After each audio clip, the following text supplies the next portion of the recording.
Do you want to be ahead of the game for the latest in arts, music, cuisine, and entertainment across the Middle East's most dynamic capital cities? Al Monitor is proud to launch our City Pulse newsletters, focused exclusively on local news, starting in Riyadh, Dubai, Istanbul, and Doha. Each week, our on-the-ground writers in these cities cover the latest cultural happenings and trends, so you have everything you need to know for the best local experiences. To subscribe for free, go to almonitor.com, that's al-monitor.com, and sign up on our newsletter page. Welcome back to the Al Monitor Brief. I'm Adam Lucente.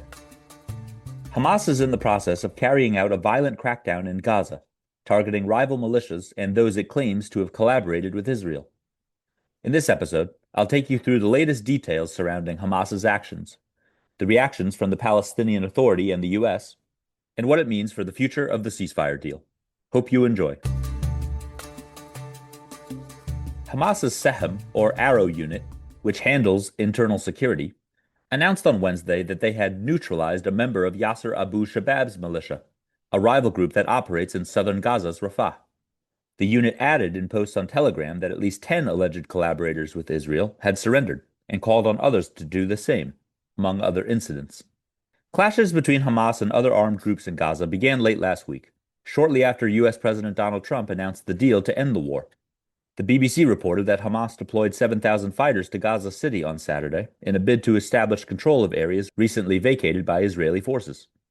The Interior Ministry in Gaza said 27 people were killed in clashes on Sunday, including 8 Hamas members, with reports indicating the fighting largely occurred in Gaza City between the group and the Dugmush clan, one of the largest and most well-armed clans in the Strip. Gazan social media influencer Salah El-Jarafawi, described by Israeli media as supportive of Hamas, was killed while covering Sunday's clashes. The Arrow unit has blamed his death and others on the Dugmush clan. The violence has included executions. The Arrow unit said on Tuesday that they had executed, quote, collaborators, including members of the Dugmush clan and Abu Shabab's militia. Reuters reported that Hamas allegedly forced 7 men to their knees and then shot them from behind on Monday night. One member of the Dugmush clan said on Facebook on Tuesday that 28 of their members had been killed. Hamas has not provided evidence that those killed worked for Israel, nor of any due process. Joe Trusman, an analyst at the Foundation for Defense of Democracy's think tank, told Al Monitor that Hamas's actions constitute a, quote, assertion of power after their losses at the hands of Israel in the war, adding that the group does not want any opposition to their rule to grow. Abu Shabab's popular forces and the Dugmush clan are 2 of the most prominent opponents of Hamas in Gaza. The popular forces burst onto the scene in 2024, seeking to insulate the area under their control from the chaos of the Israel-Hamas war. The exact relationship, if any, between the groups and Israel is not entirely clear. Abu Shabab wrote in the Wall Street Journal in July that his group is independent, but told the Israeli Arabic-language public broadcaster Makan the same month that they received some support from Israel, though he did not provide specifics on the relationship. The Dugmush clan members hold a variety of affiliations. Mumtaz Dugmush, for example, leads Jaish al-Islam, a jihadist opponent of Hamas. Another prominent militia is the one led by Hussam el-Astal, a member of the al-Majida clan. In a direct challenge to Hamas, Astal told the Israeli news outlet Ynet on Sunday that the group is weak. Various other armed groups in Gaza work with Hamas, including Islamic Jihad and the leftist Popular Front for the Liberation of Palestine. Hamas has faced a number of challenges in the past year. The Palestinian Authority is increasingly pledging to return to Gaza, and the Trump plan calls for the disarmament of the group and a new technocratic administration to run the Strip. Protests against Hamas's rule in Gaza broke out in March. Don't go anywhere. We'll be back with more after this short break. Today's transformation of the Middle East is at the center of global geopolitics.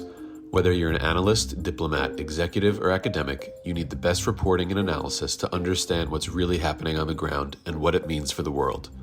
Al Monitor is the award-winning independent leader in Middle East news. From Riyadh to Beirut, Abu Dhabi to Doha, and Baghdad to Tehran, our team of over 100 expert journalists report daily on the top stories driving the regional trends. Download our mobile app and subscribe to Al Monitor to follow what leaders and decision makers are reading every day. Go to almonitor.com, That's al-monitor.com and use promo code POD25, POD25 for a discount. Okay, we're back. Outrage over Hamas's actions is growing, particularly among their rivals in the Palestinian Authority.